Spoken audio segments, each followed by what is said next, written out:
point out for those who do have the book,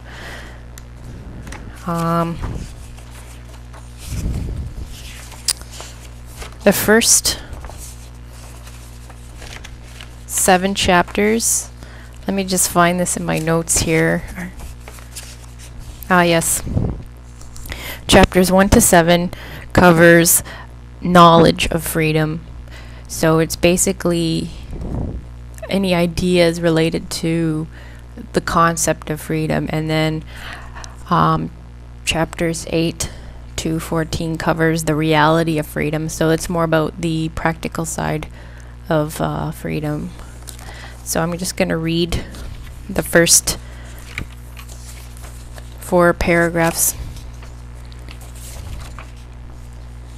Actually, I don't even have 5 and 6 labeled, so I'm just going to read up to paragraph 7, alright?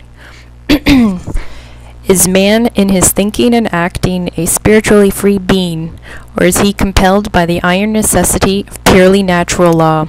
There are few questions upon which so much sagacity has been brought to bear. The idea of the freedom of the human will has found enthusiastic supporters and stubborn opponents in plenty.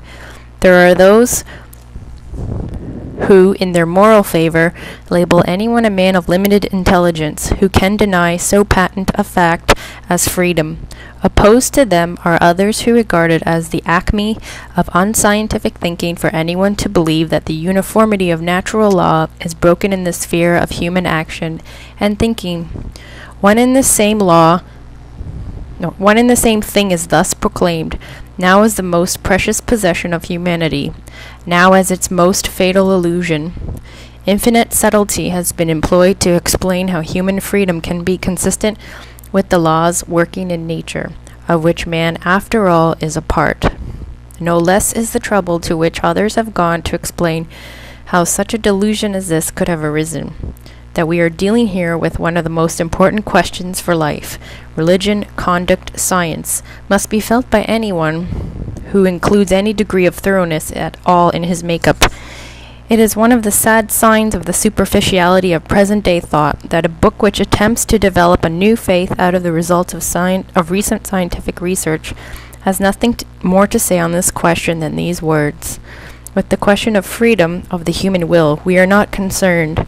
The alleged freedom of indifferent choice has been recognized as an empty illusion by every philosophy worthy of the name. The moral valuation of human action and character remains untouched by this problem. It is not because I consider that the book in which it occurs has any special importance that I quote this passage, but because it seems to me to express the view to which the thinking of most of our contemporaries manages to rise in this manner. Everyone who claims to have grown beyond the kindergarten stage of science appears to know nowadays that freedom cannot consist in choosing at one's pleasure one or the other of 2 possible courses of action. There is always, so we are told, a perfectly definite reason why, out of several possible actions, we carry out just one and no other. This seems obvious. Nevertheless, down to the present day, the main attacks of the opponents of freedom are directed only against freedom of choice.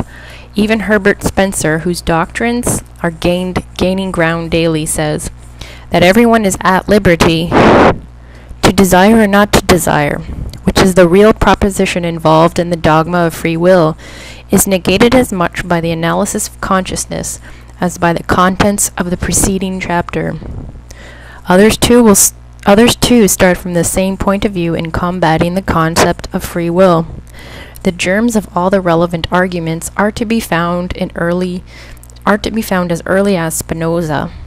All that he brought forward in clear and simple language against the idea of freedom has since been repeated times without number, but as a ruler enveloped in the most hair-splitting theoretical doctrines, so that it is possible to recognize the straightforward train of thought, which is all that matters.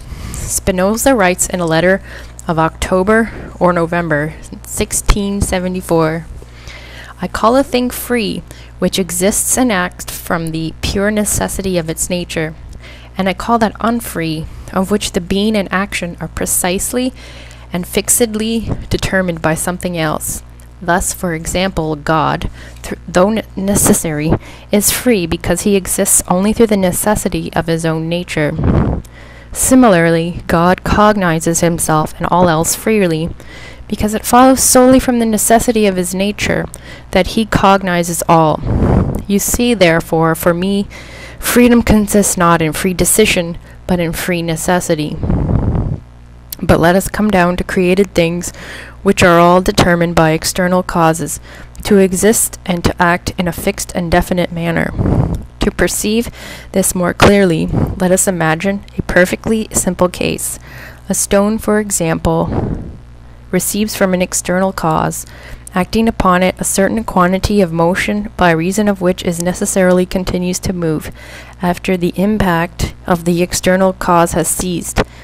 The continued motion of the stone is due to compulsion, not to the necessity of its own nature, because it requires to be defined by the thrust of an external cause. What is true here for the stone is also true for every other particular thing, however complicated and many-sided it may be, namely that everything is necessarily determined by external causes to exist and to act in a fixed and definite manner.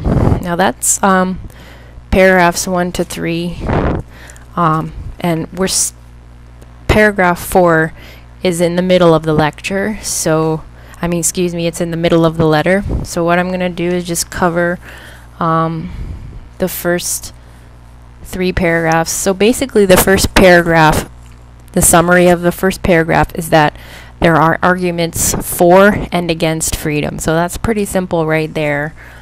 Let me just pull this over here. Spencer says there are no free choices, echoing Spinoza, who in 1674 argued that only God is free.